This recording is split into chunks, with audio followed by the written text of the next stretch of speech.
Bugungi joy obzorimiz nerede deysizlarmi? Xorazm Baliq shahri markazi stadion yonida joylashgan bo'lib, hozir biz aynan liftda 7-etajga chiqamiz. Toza qurilgan novostroyka domda bo'ladi. Vobshem zo'r remontlari yaxshilab turibdilar. Geri hozir bir qator obzorini uramiz. Metr kvadrati 115 metr kvadratda joylashgan.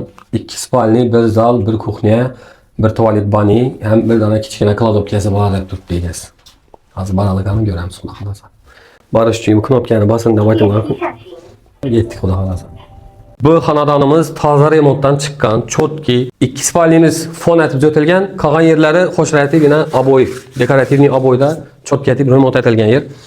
Xonadonimizni общий umumiy maydoni 115 metr kvadratni tashkil etadi. Eshikdan kirgan yerda kichkinagina ishining o'zine yarasha bir kladovka deyin. O'zlaringizni meda-chuda ajlarni qo'yib taqlab qo'ymoqqa bir kichkina diniy xonasi bor. Keyin bunda zal qismi. Zal qismini uzunligi 7 metr 440 ekan. G'alalar ham toza döşalgan, patologlarni chotki etib ishlangan atachenta bilan, oboylar bilan. Zaldan keyingi xonamizga keladigan bo'lsak, kuxnya bo'ladi. Kuxnyamizda balkon qismi bor. Balkon qismi mina keng mo'l zakonlik shahrimizni qo'shayotib ko'rib o'tiraverasizlar. Kuxnyamizdan keyingi xonamiz sanuzel.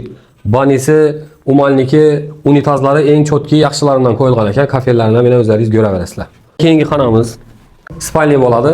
Kengliklari normalniy, qo'shayotib o'tilgan. Bu spalnimizdan qo'shayib ana kichkinagina o'zine yarasha ixcham balkonni joylashgan.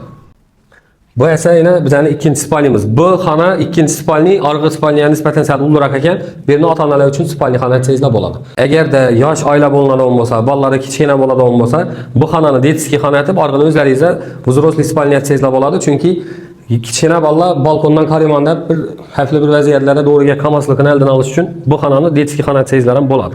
Joyimizni bir dona kichkina kamchiligi, shu plintus qismlari hali o'rnatilmagan ekan. Xudo xolasa bu yerlarni o'rnatib beraman deb turibdi egalari. Lyustralari hali endi o'rnatiladi ekan, xudo xolasa o'rtoqlar. Uy bilan tanishib chiqdik. Hamma narsa chotki, zo'r remontlari, g'olalar, döşaklar, xolodilnik, kuxnya mebellarni hammasini ko'rdingizlar. Hammasi chotki ko'ngildayning. Kimda kim ishining joy olaman deb planlashtirib yurgan bo'lsangizlar, kvadrat metri 6 million so'mdan o'rtoqlar. O'zlaringiz dom olib, dom sotib yurgan odamlar ko'proq bilishi mumkin. Ifoga bo'lmasa, birov qaradan eshitgan bo'lishlaringiz mumkin. Suvoqda turgan faqir domlarning narxi hozir shu bahodan o'tiribdi. Bu uyimiz yana chotki etib, zakoniyatib remontdan chiqqan uy, hamyon bor, kisabop narxda 6 million so'mdan.